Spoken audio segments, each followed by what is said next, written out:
नमस्कार, आप देख रहे हैं सिटी तहलका और फिलहाल वीडियो आप देख पा रहे हैं पानीपत के इंसार बाजार सलारगंज गेट के पास से।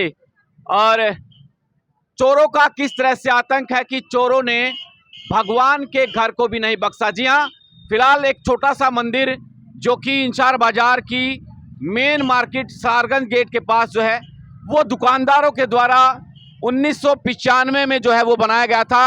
लगभग 30 साल पहले यहाँ पर दुकानदारों के द्वारा एक छोटा सा मंदिर, ताकि दुकानदार सुबह जब दुकान खोले तो यहाँ पर आकर के फूल चढ़ा सकते थे और जल अर्पित करते थे, पूजा अर्चना करते थे, धूप बत्ती अगरबत्ती लगाते थे। लेकिन जब सुबह दुकानदार यहाँ पर पहुँचे तो शिवलिंग जो है यहाँ पर ये देख पा रहे हैं कि शिव जी की प्रतिमा है, शिव जी की मूर्ति है और उनके ठीक सामने यहाँ पर शिवलिंग रखा हुआ था। शिवलिंग को ही चोर जो है यहाँ से चुरा करके रफू चक्कर हो जाता है।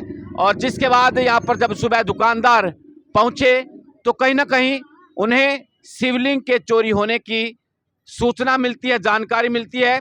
शिवलिंग गायब जो है वो मिलता है और खुद दुकानदार जो है वो आश्चर्यचकित रह जाते हैं, हैरत अंगेज जो है वो रह जाते हैं कि आखिरकार लोगों ने भगवान को भी नहीं बख्शा।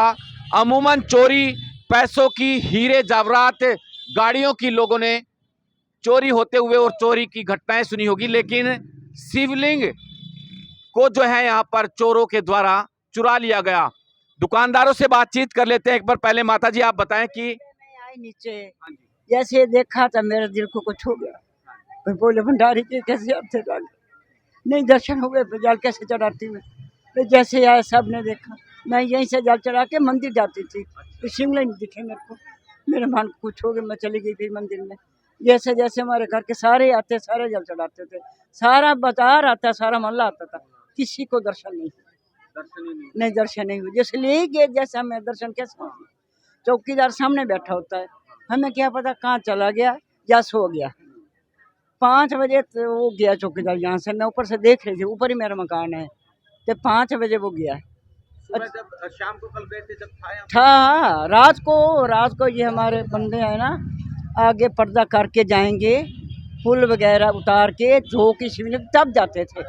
ये खड़े हैं, इनसे पूछ लो। तो दर्शन नहीं हुए हमारे को। हाँ, दर्शन नहीं हुए। क्या लगता है कैसे चोर गया? हाँ, मेरे को ये पता नहीं चलता भाई, चौकीदार सो गया तो कोई ले गया, और 5 बजे के बाद तो कोई ले जा ही नहीं सकता ना। ऊपर ही तो मैं देख रही हूँ। चलिए, एक दुकानदार और हैं जो पूरी फैमिली यहाँ पर रहती है। भैया एक बार बताएं कि शिवलिंग यहाँ से चोरी कर लिया गया और कब आप लोगों को जानकारी मिली? ये सुबह हम नीचे आए हैं जैसे 9-10 बजे, तो मम्मी पापा तो पहले ही आते हैं जल चढ़ाने। वो तो 6, साढ़े 6, 7 बजे आए थे, तो उन्होंने देखा शिवलिंग नहीं है। फिर हम 9, साढ़े 9 बजे आए नीचे जल चढ़ाने, तो देखा शिवलिंग नहीं है। फिर उसके बाद सारे धीरे धीरे दुकानदार है फिर एक दूसरे से बात करी कि शिवलिंग कोई चुरा के ले गया। क्या लगता है अभी चोर भी क्या ही करेगा शिवलिंग का? उसने किस काम का है, कोई शरारत करी है, ये किसी ने क्या करा है, क्योंकि पत्थर का था, लोहे का तो था नहीं, वो पत्थर का था।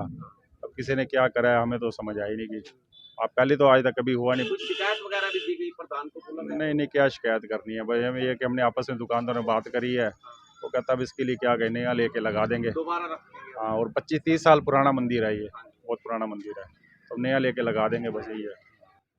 तो यहाँ पर आप देख पा रहे हैं, हालांकि पहले ये अनुमान लगाया जा रहा था कि हो सकता है कि किसी की जो शराबी है, नशेड़ी है, उनकी नज़र ना हो, और हो सकता है कि किसी समैकिए ने ये शिवलिंग जो है वो चोरी ना किया हो। लेकिन बाद में लोगों को लगा कि हो सकता है कि समैकिए या नशेड़ी लोहे की या प्लास्टिक की जो चीज़ें वो चुरा करके बेच सके, इस तरह की चोरी वो की जा सकती थी। लेकिन शिवलिंग का आखिरकार चोर भी क्या करेगा, ये एक बड़ा सवाल। और आप सभी लोगों से अपील रहेगी कि वीडियो को आप ज़्यादा से ज़्यादा शेयर जरूर करें। नमस्कार।